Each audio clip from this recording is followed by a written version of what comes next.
ഭാര്യയെ പറ്റി പരാതി അറിയാൻ വേണ്ടിയിട്ടാണ് അദ്ദേഹം ഉമർ റളിയല്ലാഹുവിന്റെ അടുത്തേക്ക് വരുന്നത്. കുറച്ചു നേരം ഉമർ റളിയല്ലാഹുവിന്റെ വീടിന്റെ പുറത്ത് നിന്നതിന് ശേഷം ഒന്നും പറയാതെ അയാൾ തിരിച്ചു പോവുകയാണ്. ഇത് വീടിന്റെ അകത്തിരിക്കുന്ന ഉമർ റളിയല്ലാഹു കാണുന്നു. അദ്ദേഹത്തെ വിളിച്ചിട്ട് ചോദിക്കുന്നുണ്ട്, എന്തിനാണ് താങ്കൾ വന്നത്, എന്താ ഒന്നും പറയാതെ പോകുന്നത് എന്നൊക്കെ. അദ്ദേഹം പറയുന്നു, ഭാര്യ എന്നോട് കയർത്ത് സംസാരിക്കാണ് എന്ന് പരാതി പറയാൻ വേണ്ടിയിട്ടാണ് ഞാൻ ഖലീഫയുടെ അടുത്തേക്ക് വന്നത്. പക്ഷെ ഇവിടെ കുറച്ചു നേരം നിന്നപ്പോൾ എനിക്ക് മനസ്സിലായി അങ്ങയോടത് പറഞ്ഞിട്ട് കാര്യമില്ലാന്ന്. ഉമർ റളിയല്ലാഹുവിന്റെ ഭാര്യ അദ്ദേഹത്തോട് കയർത്ത് സംസാരിക്കുന്നത് ഇയാൾ പുറത്തുനിന്ന് കേൾക്കുക. അതുകൊണ്ടാണ് ഞാൻ തിരിച്ചു പോകുന്നത് എന്ന് ഇദ്ദേഹം പറഞ്ഞു.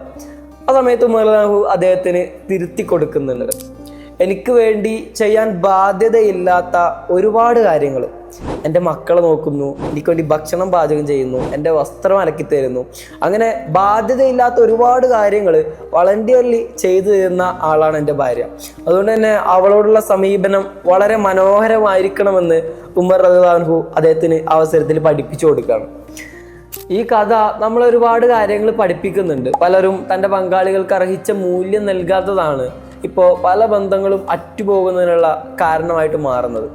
ബന്ധങ്ങൾക്ക് അത്രത്തോളം മൂല്യമുണ്ട് എന്നതാണ് ഈ കഥയും നമ്മെ പഠിപ്പിക്കുന്നത്. മറ്റൊരു കാര്യം പറയാം, ഞാൻ കഴിഞ്ഞ ദിവസം ഒരു വാച്ച് ഓർഡർ ചെയ്തിരുന്നു. GH വാച്ച് എന്ന് പറഞ്ഞിട്ടുള്ള ഒരു ഇൻസ്റ്റഗ്രാം പേജ് വഴിയാണ് ഞാനത് ഓർഡർ ചെയ്യുന്നത്. നല്ല ക്വാളിറ്റി ഉള്ള ഒരു പ്രൊഡക്റ്റ് ആയിരുന്നു. ഇപ്പോൾ അവരുടെ പെരുന്നാളായിട്ട് ഈദ് ഓഫർ സെയിലുകൾ നടന്നുകൊണ്ടിരിക്കുകയാണ്. ഒരുപാട് കളക്ഷൻസ് അഫോർഡബിൾ പ്രൈസിൽ ഓൾ ഇന്ത്യ ഫ്രീ ഡെലിവറി ചെയ്യുന്നുണ്ട്. മാത്രമല്ല ക്യാഷ് ഓൺ ഡെലിവറി അവൈലബിൾ ആണ്.